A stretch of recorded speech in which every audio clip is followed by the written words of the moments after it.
এই কথা সকলোৱে জানে আৰু সেই কাৰণে জুবিনৰ মৃত্যুৰ খবৰ পোৱাৰ লগে লগে সকলো যাবে কিনা। অন্য ধর্মের মানুষ যদি মারা যায়, একজন অমুসলিম মারা গেলেন, তার মৃত্যুতে আমরা মুসলিম হিসাবে ইন্না লিল্লাহি ওয়া ইন্না ইলাইহি রাজিউন পাঠ করব কিনা। মূলত ইন্না লিল্লাহি ওয়া ইন্না ইলাইহি রাজিউন অমুসলিমের মৃত্যুতে বলা যেতে পারে। এর প্রধান কারণ হলো যে এটা কোনো দোয়ামূলক বিষয় নয়, এটা হলো জাস্ট একটা যেটাকে বলা যায় একটা বাস্তবতাকে উপলব্ধি করা, একটা রিয়েলিটিকে শুধুমাত্র ফিল করা। আমরা ইন্না লিল্লাহি ওয়া ইন্না ইলাইহি রাজিউনের মাধ্যমে কি বলে থাকি? এর মাধ্যমে আমরা বলে থাকি, অর্থ হলো আমরা নিশ্চয়ই সবাই আল্লাহর, আর আল্লাহর কাছে আমাদেরকে ফিরে যেতে হবে।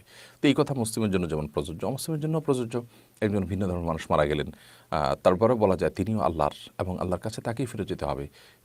আমরা সবাই আল্লাহর, এবং আল্লাহর কাছে আমাদের ফিরে যেতে হবে। অর্থাৎ মৃত্যুর পর আল্লাহর কাছে আমরা যাচ্ছি, সেখানে যেতে হবে আমাদেরকে।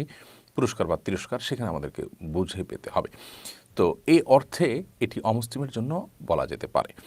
আবার বিপদ হলে তখন এই বাক্যগুলো পাঠ করতে বলা হয়েছে। আল্লাহ বলেছেন, ইদা আসাবাতহুম মুসিবা ক্বালু ইন্না লিল্লাহি ওয়া ইন্না ইলাইহি রাজিউন।